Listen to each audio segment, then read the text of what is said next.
Well, I like sitting on the floor, you see. So I'm actually currently sat on the floor. I love sitting on floors. So I thought I've got a little box of merch actually that I'm using as a table that I thought I'd actually, you know what?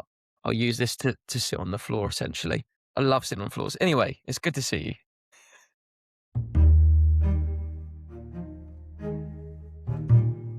Hey, my name is Matt and welcome to the Open Mic Room. Each episode I'll be speaking with a different guest to share some stories and discuss their music. So today I'm really excited to be joined by Fraser Morgan. Fraser, how are you doing today? Hello, I am doing amazingly, thank you, Matt. How are you getting on?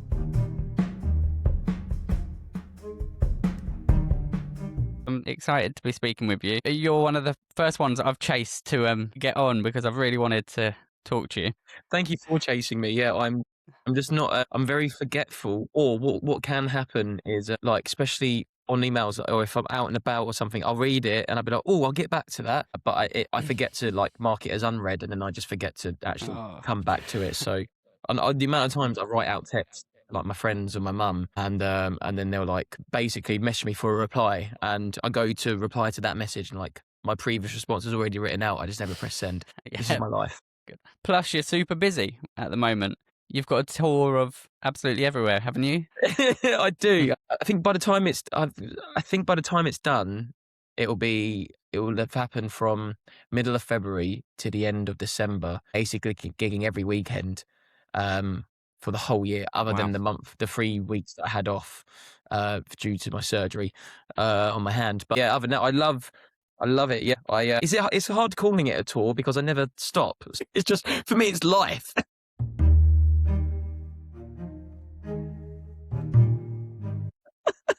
So there's a slight structure to the podcast. I like to have it as a 3-song open mic. So to kick things off, if we only heard one song, if someone was just going to check one song of yours out today, which one would you often tell people, this is what I do, and then send them a link? I've got a few ideas, but I just wondered what you might say. It's so hard because there's two that have come to mind, and there's two very different vibes. I think for accessibility reasons, I would say my song "Fell in Love Again," just because I feel like it's quite broad, and the funnel for the potential audience is, I feel like it could be quite wide. In my heart of hearts, I believe is the saying, I want to say a song that I wrote called "Call Me Mate," which is about mental health. Yeah. Okay. Well, the second song, I like to bring the tone down with a sadder song. So if we come to that one after. There we go. Well, tell you what, then "Fell in Love Again" would be like the introduction, the wide funnel for the audience. Give that a spin. That's probably like, if you're gonna like any of them, it'll be that one. If you don't like that, you're gonna hate all my other stuff. Yeah, I think "Fell in Love Again" was the first one I heard of yours, actually. Yeah, it's Oh, yeah, really? definitely grabbed my attention. It's just it's Thank you. catchy, and it's got your excellent songwriting in it, your storytelling, but it's also a really Thank you very sort much. of dancey song, isn't it? I do love telling a story, and you know what? I am a sucker for writing in the form of pop, and just very, yeah. I like to tell stories, and I like to keep everything else around it quite simple, because I'm simple. But my mum's gonna hate me because I fell in love again. But I promise this one's different, famous last words that I send. But mum, you gotta listen, she's cool and got an accent. She speaks at Espanola and her eyes, she got that goddess type of face. You see your magazine, she's got that finished heart of beauty. She'll be the death of me.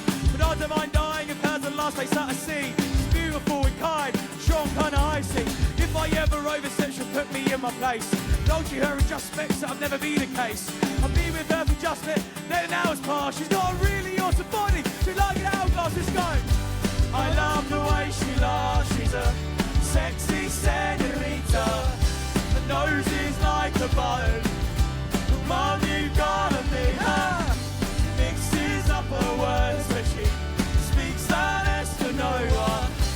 She lights up the room, it's like a supernova. But mum, you gotta listen, please stop rolling your eyes. Swear this one is different, why would I ever lie? Then she's leaving soon, she wants to go to Europe. The love is just a sickness and I really don't want curing. Know that this is all a lot, but mum, you won't believe this. Where we went out to the bar, even all the Guinness. Sound like a broken record, mother please don't hate me. Gotta think I'm falling, mama, daddy, play me. I love the way she laughs, she's a sexy senorita. Her nose is like a button. Mum, you've got to meet her. She mixes up the words, but she speaks that Espanol. She lights up a room like what? Just like a supernova.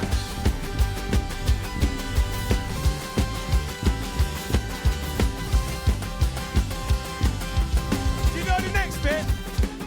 She's got the beautiful eyes like you see on the TV. Wonderful thighs, I can see them next to me. Her hair smells great, I can't seem to let it go. Really think I love her. What's the words? Beautiful eyes when you see on TV. Wonderful thighs, I can see them next to me. Her hair smells great, I can't seem to let it go. I really think I love her. Keep it going, alright? She's got them beautiful eyes like you see on the TV. Get your toes. Eyes, I can see them next to me. Her hair smells great, I can't seem to let it go. I really think I love it. Think she's got them beautiful eyes. Honestly, jumping in the chorus, ready? See them next to me. Hair smells great, I can't seem to let it go. 1, 2, 3. I love the way she laughs. She's a sexy senorita. Her nose is like a button. Well, you gotta meet her. Mixes up her words when she speaks that Espanol. She lights up her like what's Sophie Goodman? The supernova. Hey, hey, hey. Woo. Go on, girl. And again. Hey, hey, hey. Woo. 1, 2, 3, 4.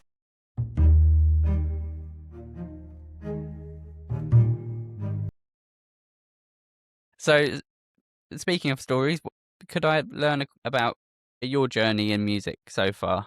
I know you've done well over 1,000 shows now. You count your shows, I do. but where did it all start? Can you remember show number one? Ooh. Yes, it was petrifying. Technically, show number one was I believe I was 15 in my last year of secondary school, so year 11. At this point, my best friend at the time had bought me a guitar for my 15th birthday. I've always been into poetry, but I didn't want to just do poetry, so I learned a guitar really just to kind of back myself. But there was a pub in Braintree called The Swan in the town centre, and went there on a Wednesday night about 7:30, 8 o'clock at night, and I went to start my set, and about 80% of the audience were people who bullied me at school and who were older than me and were like quite aggressive people. So as far as gig goes, that was probably the best first gig to have, because everything since then has been smooth sailing. But that was the first one. And actually, after I performed, they were all really nice to me and actually asked me to do another set, which was really lovely. But yeah, that was the first ever gig. It was an open mic, yeah. It was an open mic and gig. I mean, there's this big kind of controversy around gigs and open mics and what people count and stuff. And it's a really interesting discussion, because I say to people that, especially the people who are just starting out, I tell them to count everything, because my argument, first of all, is that if you drive your car around the corner to the shop, it's still going to count the miles. It doesn't just go, it's grand, don't worry about those. It's still going to count them. And the second argument that I kind of have to this is that what counts as a gig at this point? Because if it's to do with the fact that you're being asked to play, then I've been asked to do gigs that are shorter than open mic sets. I've been asked to do gigs that are one song or two songs, but I've been asked to do open mic sets that are 20 to 30 minutes long. So in that case, how does that work? If it's not to do with set length, if it's to do with being asked, well then I've put in more time at an open mic sometimes than I have when I've been asked to do a gig. So how does it work? And so for a lot of people, I say count everything. A gig's a gig. It doesn't matter whether you're asked, how long you did it. Like if you got up there, my argument to people is, especially to the younger generation, like if you had the balls that day to learn some songs, to pack up your guitar, get in the car, walk there, get a train and get the bus there, get to that gig, sign your name up on that board, sit there, wait an hour or so for your turn, unpacked your guitar, did your set, braved it and got off and did the journey back home, to me, you've put 3-4 hours in of your life just there, like just for that one little set. And so thing where everyone is, just count everything, because it's what's really funny is in some people's heads, if someone's done one official gig but someone has done 100 open mics, does that mean that person who's done that one gig compared to Yeah, that person exactly. who's done 100 open mics is more experienced? So it doesn't really make sense. Performances, gigs, shows, it doesn't matter. Don't be nitpicky with it. Like, is what I say to people, not you specifically, but I say to people, don't be nitpicky with it. Experience is experience, and open mics are really where I really learned to cut my teeth, and really where I learned to perform. And I owe a lot to open mics. Yeah, I love open mics, hence the name of the Yeah, podcast. exactly. Do you know Frank Turner? He counts gigs, doesn't he? It does, yeah. Yeah, and I think he has a rule for it. It counts if he's done 3 songs, and if there's more people in the audience than on stage, then that's a gig. Yeah. So, who was the biggest influence for you growing up when you first started in music? So initially, the very, very kind of seeds of my career, quote marks, if you will, the first seeds of my new discovery with my love for music, it was Ed Sheeran, because back then I really loved hip hop and rap and stuff, and the poetry behind it all. But I really liked the simplicity of what he was doing, and it felt accessible to me. And so that's when I incorporated the two, is my love for lyricism and poetry with the kind of simple. I mean, I don't consider myself a musician. I really don't. And people laugh, but I generally do not consider myself a musician. I only learned the guitar just so I can perform my songs around and have a bit of music behind them. But early on, it was, uh,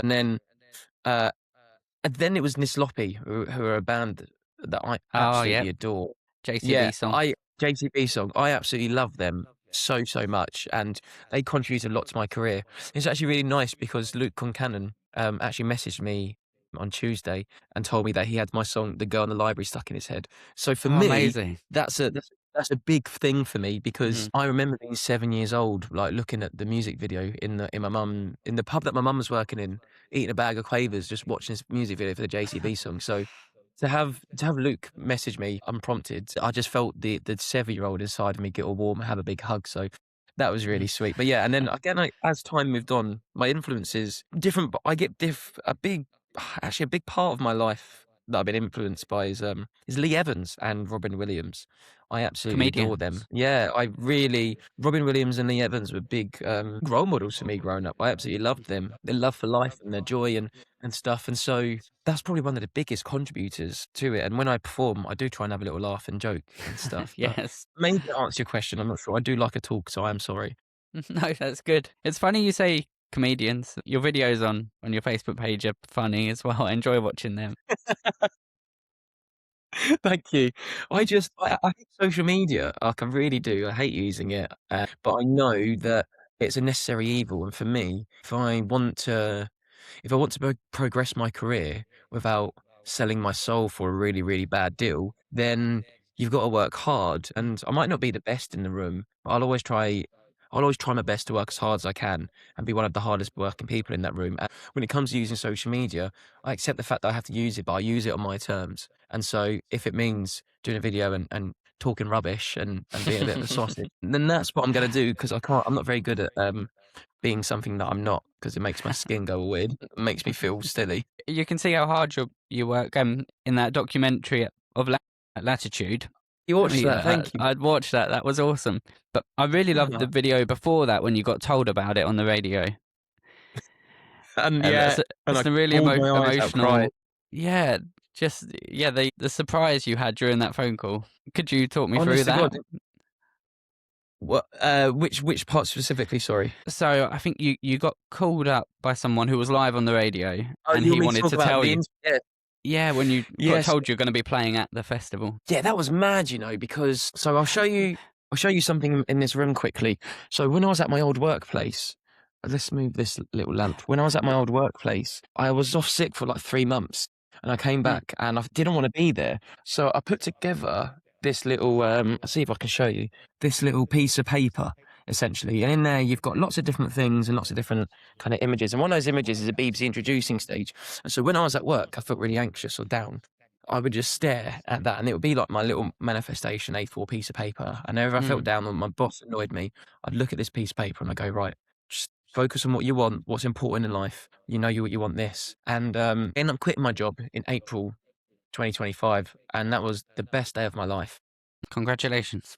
Thank you very, very much. Because I'm not very good at, I was talking to my partner about it today and recently, I'm not very good at existing within the parameters of like a 9 to 5 type of job. Like I need to kind of do my own thing a bit, and I'm not very good at being told where to be, because my brain and my neurodiversity changes a lot, and some days I need to just like rest, and some days I'll bounce off the walls, not in like a kind of such a fluctuation way, but in the sense of like I just need a bit of freedom. I need like to be almost like a free range chicken when it comes to my emotions. But essentially, yeah, I quit that job and I was very happy to do so. And then exactly 7 days later, exactly 1 week after I quit my job, I was driving towards the border of Scotland because I was tour managing this band that week. And BBC called me up and they're like, "You all right?" I was like, "Hello." And they wanted to talk to me about my new song with the girl in the library. I was like, "Yeah, sure, of course I can. Yeah, no worries." For a radio thing, I was like, "Yeah, you can talk away." I didn't know it was being filmed. And then he was like, "Yeah, how do you fancy playing it at Latitude?" It was like, "Wouldn't that be cool?" or something like that. You're like, "It would be cool to hear it at Latitude." And I was like, "Oh yeah, Matt, that'd be really cool, wouldn't it?" He was like, "Oh, do you want to?" And I don't think I clocked at first. And I was a bit like, "No, yeah." And then he was like, "Do you want to play it at Latitude?" And I was like, and then I just bawled my eyes out crying, because then exactly 1 week after I quit my job, I've been asked to do a BBC introducing stage, which was on my little piece of paper that got me through my hard times at work. So for me, that was oh God, that meant so much. I really want to hear the Girl in the Library at Latitude Festival. Would you be up for doing it? Mate, that'd be mad, wouldn't it? It would be. Do you fancy doing it? Would you? If you'll have us, if you'll come, then we would love to have you play at Latitude Festival this July on the BBC introducing stage. Oh, mate, you know how we've spoke. You know, we've said, you know, where are you going to go to that next? Oh, sugar, I mean. You know, we've been talking about that next step, mate. Well, here it is. You're going to Latitude Festival. You're going to be playing on the BBC introducing stage in July. Well done. Congratulations, mate. I need to put my phone down. Really? Yes, mate. Yeah, absolutely. Absolutely. You'll be joining us and a load of other great artists in July at Latitude. We're going to give you a big old set, mate, and you're going to entertain the crowds. It's going to be absolutely brilliant. So congratulations. You can tell I'm usually really good at words and talking, and you've my body thinks I'm having a panic attack, but I'm not. Well, holy hell, Fraser, I haven't said it yet, but thank you, because I can't. It's absolutely fine, mate. It's my pleasure, and I can't wait to see you there.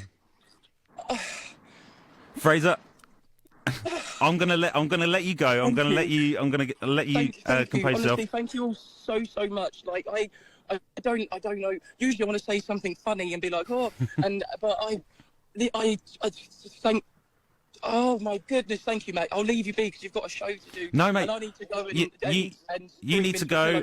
I need to tell some other people some great news as well. But I'll be in touch soon. I'll send over an email with a load of information about what you need to fill out and everything in a little while. But yeah, so when you can get that back to us, let us know. But yeah, I'll see you at Latitude Festival. Yeah, you will, I guess. Thank you. Wow. All right, thank you so much. You have a great one, mate. You take care. All right. Okay, thank you. Bye. See ya. Bye. No, thank you. Yeah, weirdly, a bus went past with Latitude on the side earlier today, and I saw all the big names on it. It's a big festival, isn't it? Yeah. Particularly around here. It's huge. It's like, I don't know, 60, 80,000 or something crazy. Yeah. Yeah, and you managed to get quite a few over to your stage as well. See in the video. Yeah, someone said to me that there were people. Apparently, it was so busy, especially towards the end, that there were people queuing down the hill, which to me is insane. Like, because I don't have a team. It's just me giving out 1,000 stickers, begging people to come. I'm one of those. Well, what was it? The thing you were shouting through On my megaphone. megaphone. That's it. Yeah, I was like, come and watch me play. I've ordered it on Amazon to my drummer's house, and he took it. He brought it to the festival that day for me. Yeah. I'm going to take some stickers. Let's go walk around the festival. Hello, would you like a free sticker? Sure. Thank you. Like a sticker as well? Man in the hat. I have no promotion team, so I have a microphone and some stickers. Elbow on. Go watch Elbow instead. Free stickers, everybody? I'm not sticking them anyway, it's not me. I've given them out. I'm sorry if they are. They're meant to be putting them on themselves. The gentleman in high vis said, can you please put them everywhere but yourselves? He didn't say that. Would you like a free sticker, anybody? I told him for the man in high vis, stop putting them everywhere. I told him it wasn't me. I think the megaphone's working. That's it! Oh, yeah, no, that's it, yeah, you're right. Oh. Might be one day.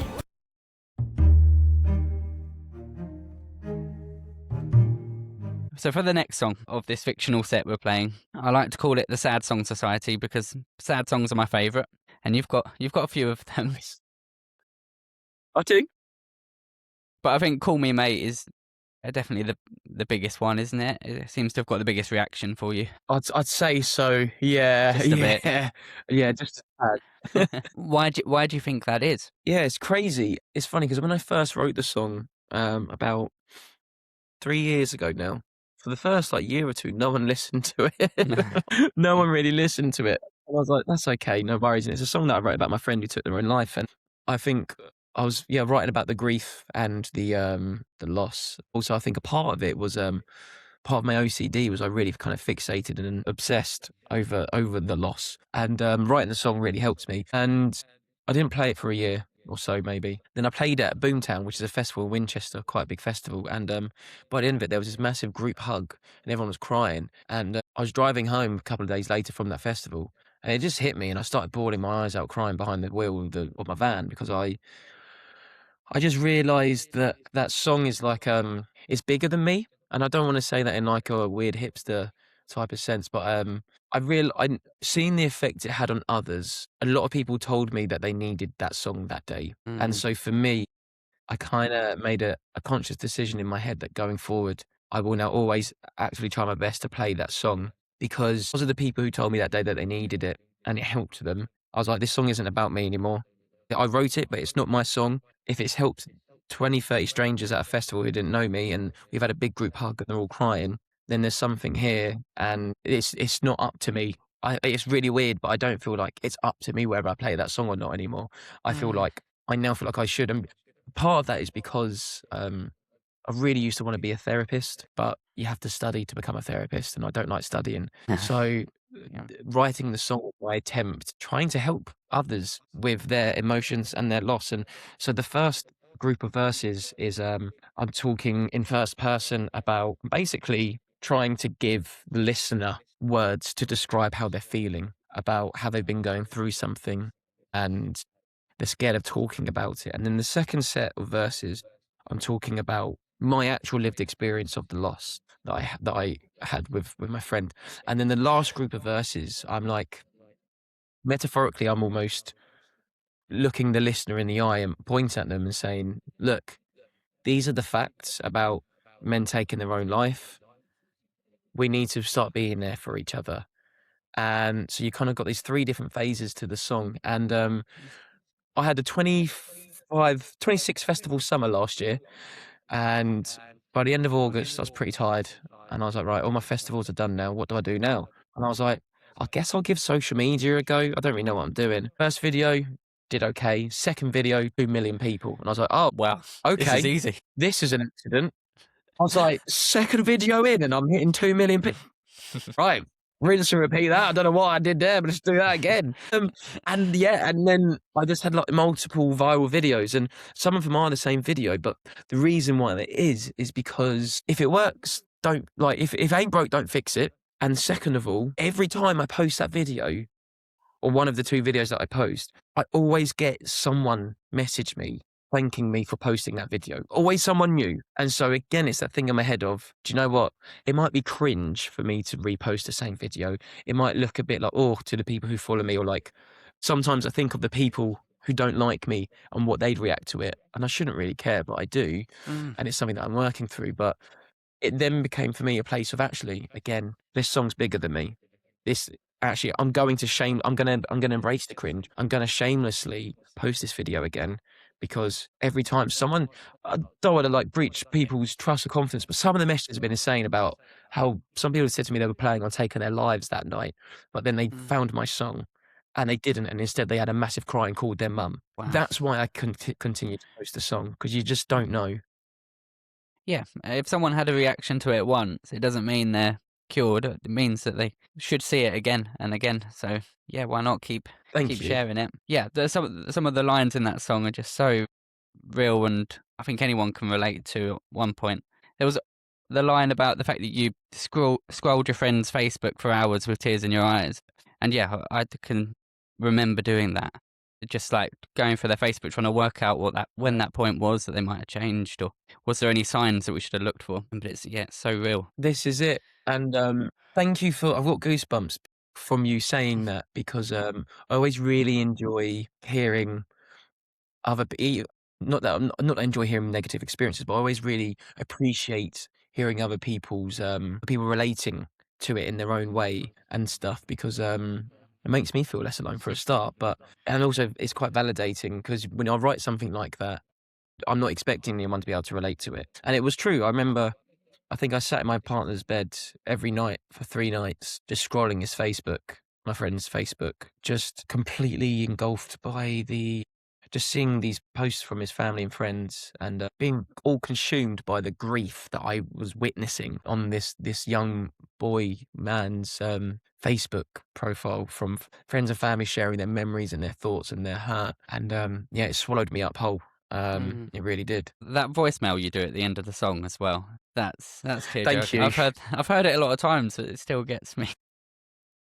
Really, thank you, mate. And again, Matt, that you letting me know that means a lot, because I made that decision on purpose. Like, I wrote the song in case someone would hear it and they were in a really bad place. Bear in mind, this is 3 years ago, miles before where I was currently my kind of, I don't call it career because it doesn't feel like work, but where I am in my place of music right now. So, but I wanted to put that voicemail at the end. I called myself up and left myself a voicemail, then exported it. But I wanted to say everything. I wanted someone to listen to it who's going through a bad place.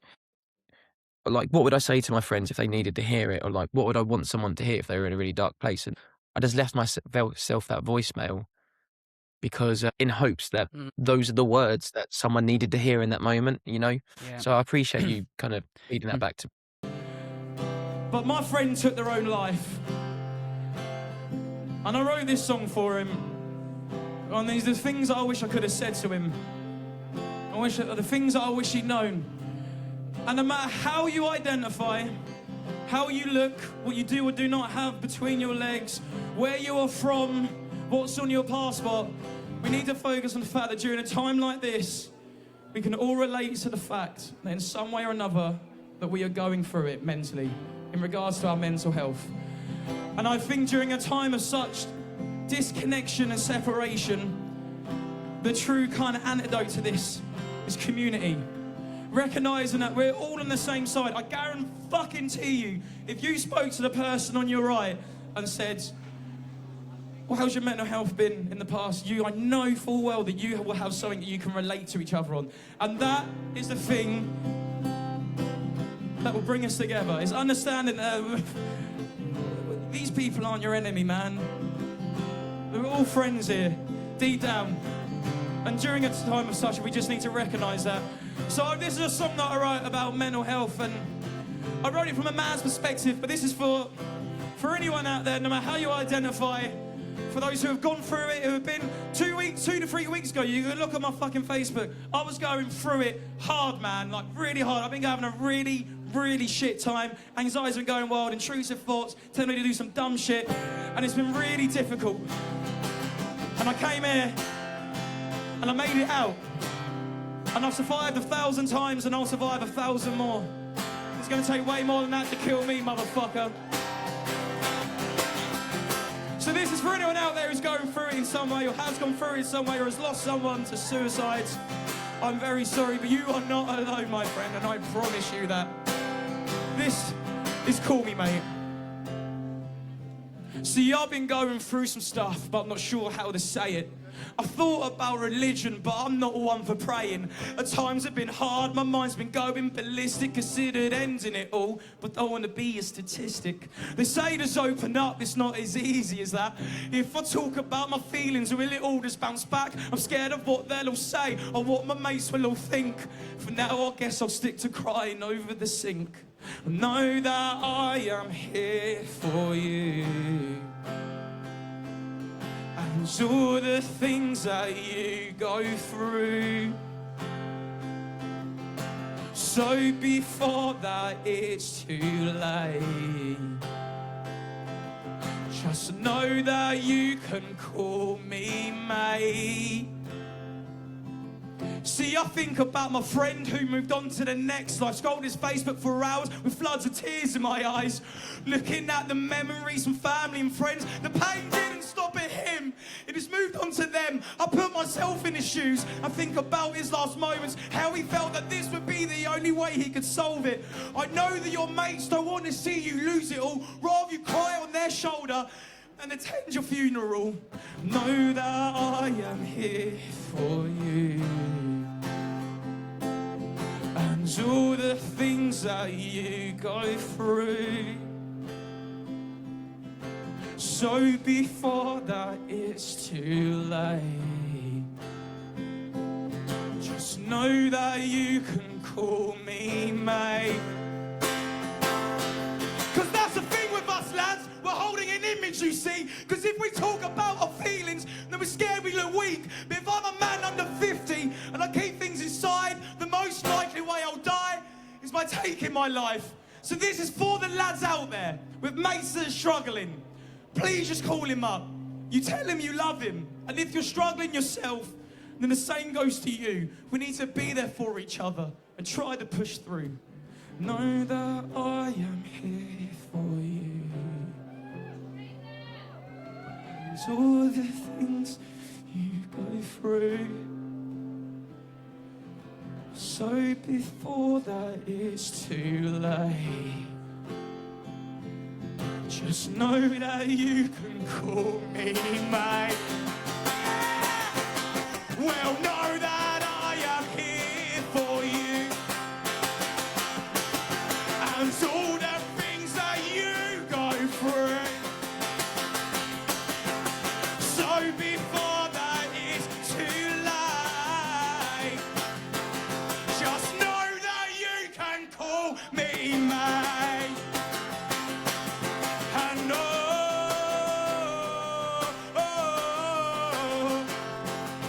And you reckon you can do that? And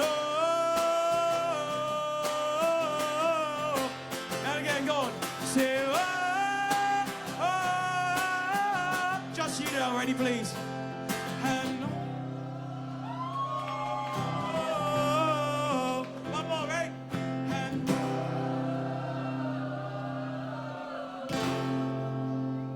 thank you.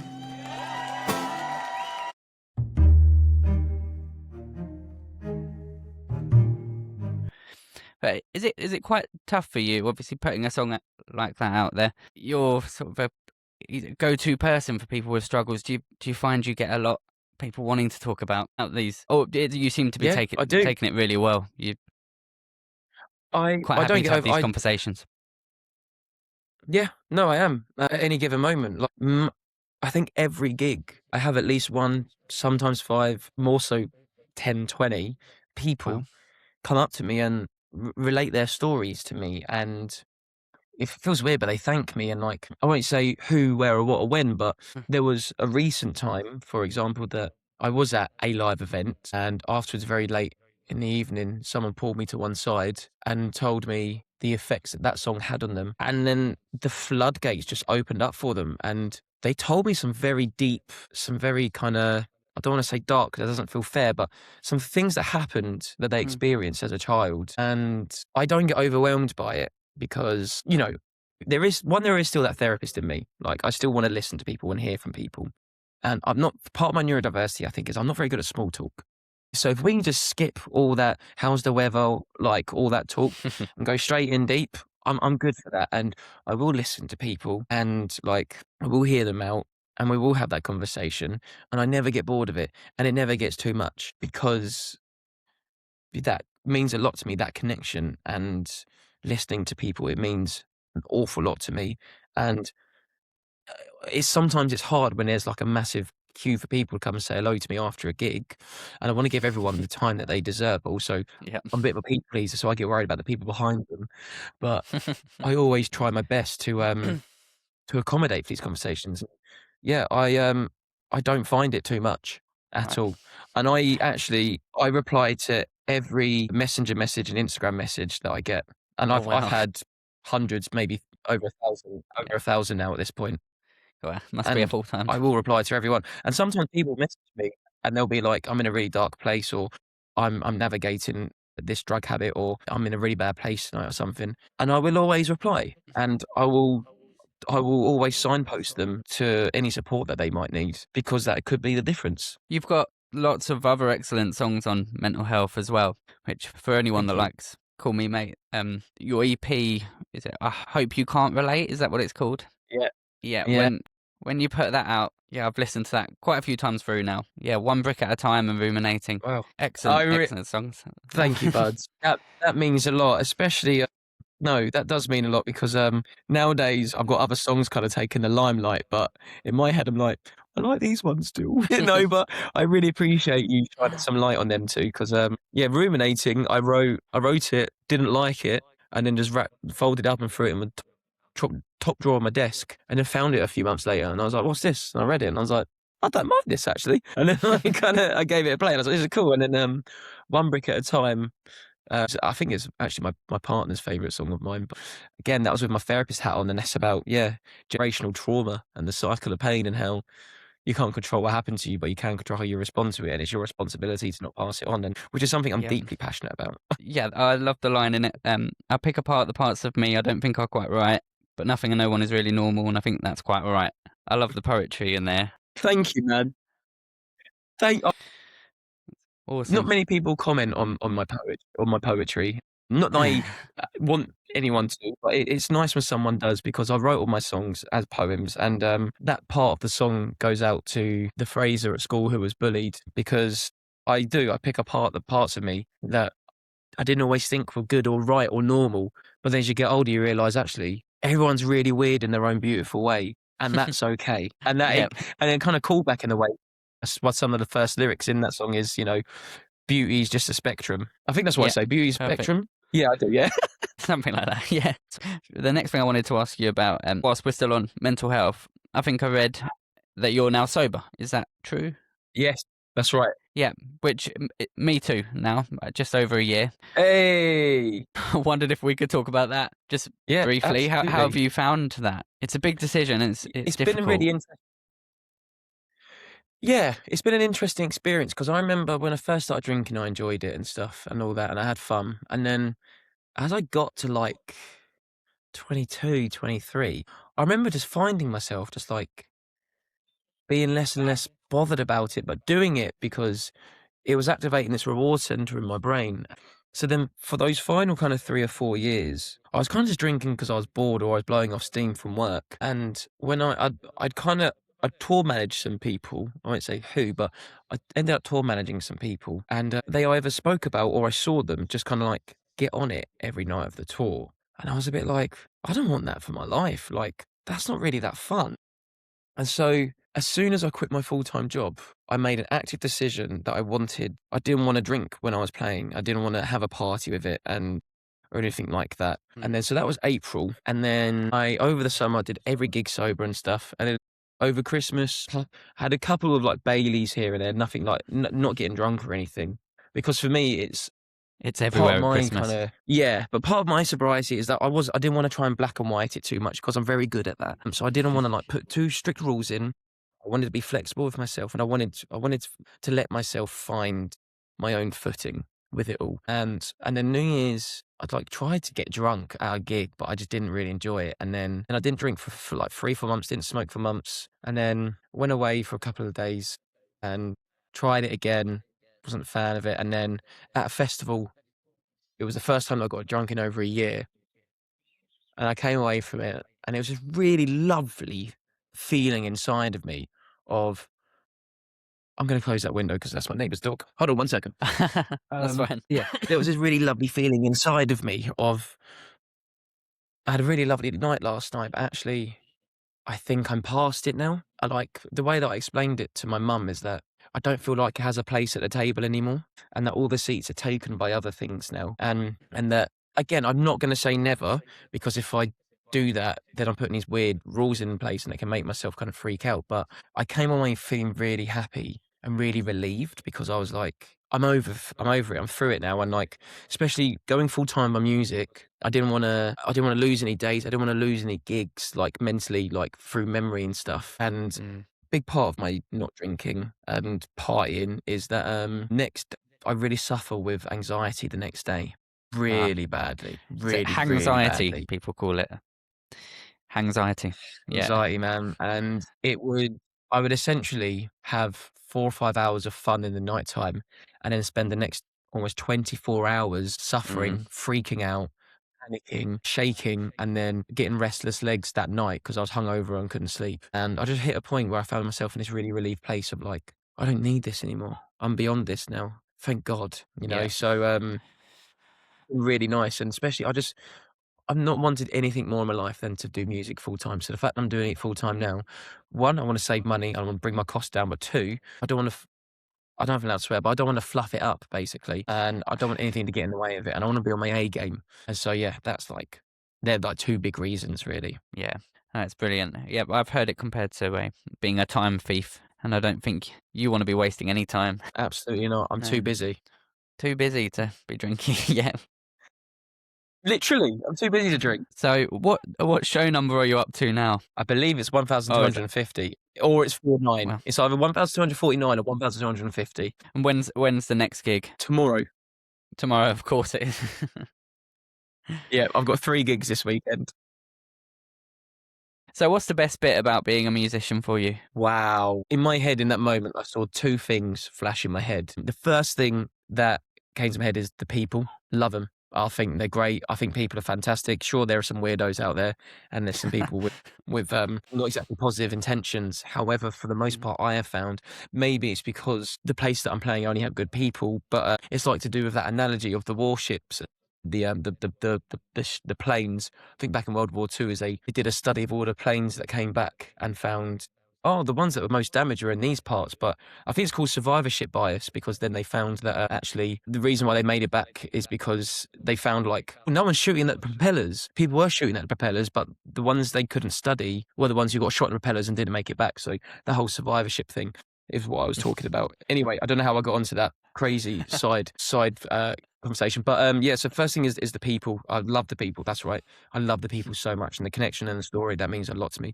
And the second thing is, I guess it's like a 2-part, because I absolutely adore traveling. One of my earliest memories is packing a little red and yellow bag full of things to take myself on adventure when I was about 4 or 5. I wanted to go on an adventure. I've always loved adventures and going and exploring, and I get to do loads of that in my van. But the other thing as well is I get to navigate life at my own pace. As I said, I stopped counting at 26 jobs. I had more than that, but I stopped counting then. I'm not very good at being employed, because they expect you to be in that place and like do certain things at certain times, and I'm not very good at that. But it's not that I don't like to work hard, because I've done 1,250 gigs. So it's like this. I do like to work hard. I just It's working like hard it on your own time. Yeah. Yeah. So, but they're like my 3 most important things to me: is the people, the traveling, and the fact that because I'm neurodivergent, doing music, my baseline happiness in my life has jumped up in a way that I never anticipated, and I couldn't be more appreciative. I'm just about scraping by, but I don't care, because I've never been so happy in my life. Honestly, I mean that with all That's my the heart. main thing. Absolutely. So to finish the fictional set, what would be a wild card song to leave us with? Okay, wild card, so like one that you wouldn't expect. Yeah, so because Tell you it's what. an open mic, you can play what you like. What's a song that you'd just feel like you'd like to share? Could be a new one, could be just a song you like to finish on? Yeah, I was just thinking that. So the song that I sometimes like to finish on, depending on the environment, is the JCB song by Nisloppy. I do like to finish on that. But if it was one of my own, Yeah. damn, I've got two options in my head. I think there's a song that I wrote called "Girls' Night with the Boys," and it's about men's mental health. It's about wanting to be vulnerable with my male friends and talk about what's going on. The lyrics in the chorus are to tell me all the things that you've been through in that life of yours, and tell me how you feel anxious when you hear the slam from doors. I want to know what makes you scared and fills your head with noise. I think I'll be doing fine if I had a girls' night with the boys. And it's just about how my partner would meet up with their female friends, and I wanted that. I wanted to hang out with my friends and have that girls' night with the boys, and it's that kind of play on. It's response to that macho laddiness of like having a girls' night, but with the boys, you know. So it's kind of humorous in a way, light-hearted, but it's also every time I play that song, I get a fella come up to me. He's like, "That girls' night song, that's exactly what I want. That really got me." Like it's just this fella, and he's like, "Oh, Yeah. that song really got me," and I love it so much. You're not going to invite him over for a girls' night soon? Hey, if he needs it, I will. Yep. And my friend Jack, he started going to therapy and that, and I was talking to him about it, and I was like, you're just on the path to getting to know and befriend yourself, and understanding these emotions and that, and it's really important. This is girls' night, the boys. Oh, I want a girls' night with the boys. Oh, I wanna talk about my feelings. Oh, I wanna cry into my best mate's arms, drinking wine all through the evening. Oh, I want a girls' night with the boys. Oh, I wanna talk about my exes. Oh, I wanna say how I'm happy that they're over. Sometimes I get stuck on all the best bits. So tell me all the things you've been through in that life of yours, and tell me how you feel anxious when you hear the slam from doors. I wanna know what makes you scared and fills your head with noise. I think I would be doing fine if I had some girls' night with the boys.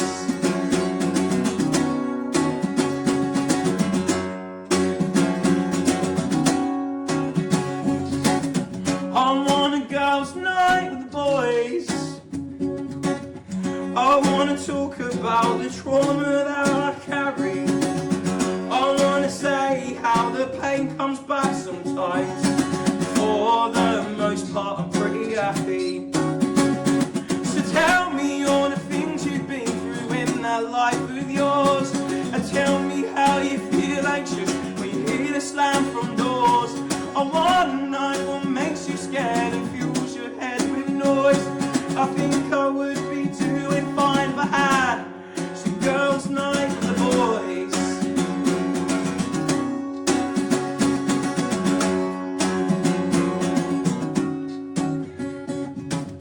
I want a girls' night with the boys, 'cause I've been feeling pretty so low lately. I've been getting so lost in this head of mine.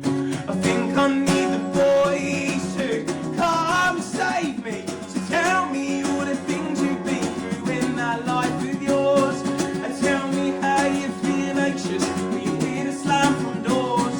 I wanna know what makes you scared and fills your head with noise. I think I would be doing fine if I had the girls' night with the boys. Girls' night with the boys. Oh, girls' night with the boys. Girls' night with the boys.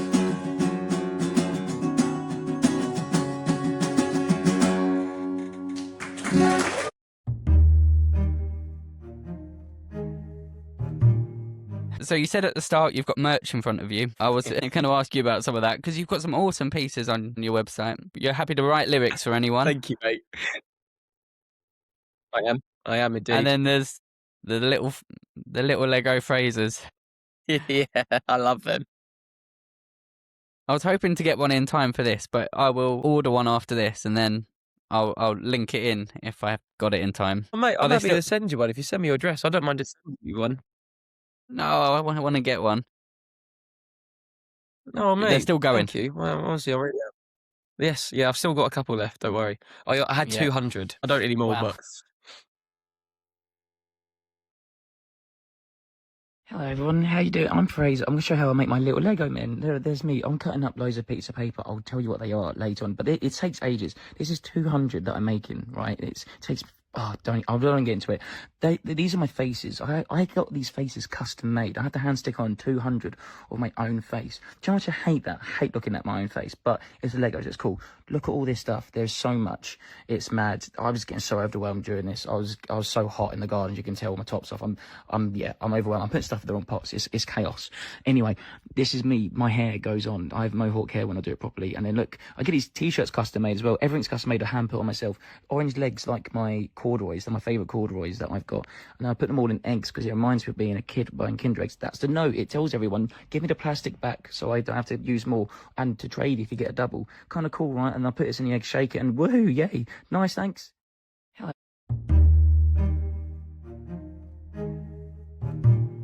I've got some quick fires to finish off with. go on in. Just 5 quick fire questions. So, what was the first song you ever loved? Mockingbird. Wow, that's quick. Yeah, you remember that, do you? Oh, amazing. I thought you were going to say JCB song. Maybe that came a bit no. later. The second one, what would be a dream venue to play? Camden Roundhouse.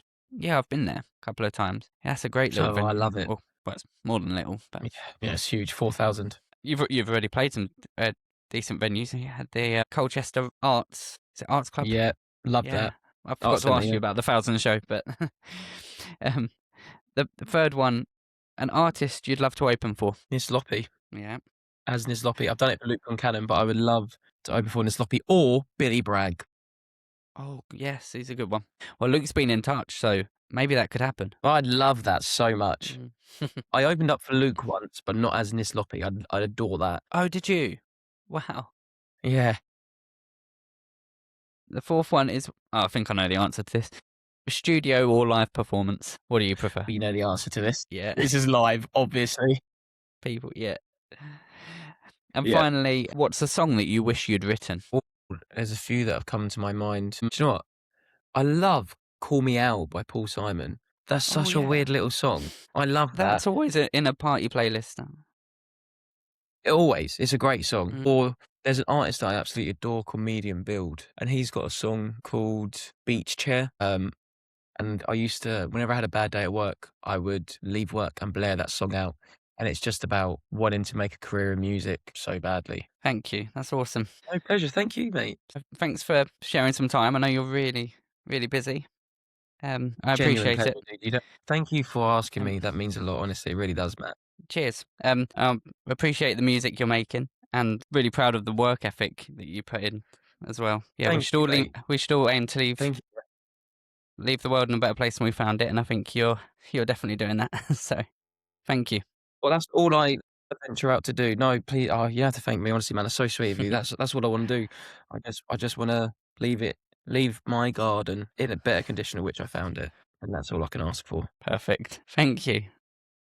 No, thank you, mate. It's good to Cheers. chat to you, Matt. Honestly, it really was. Thank you so much.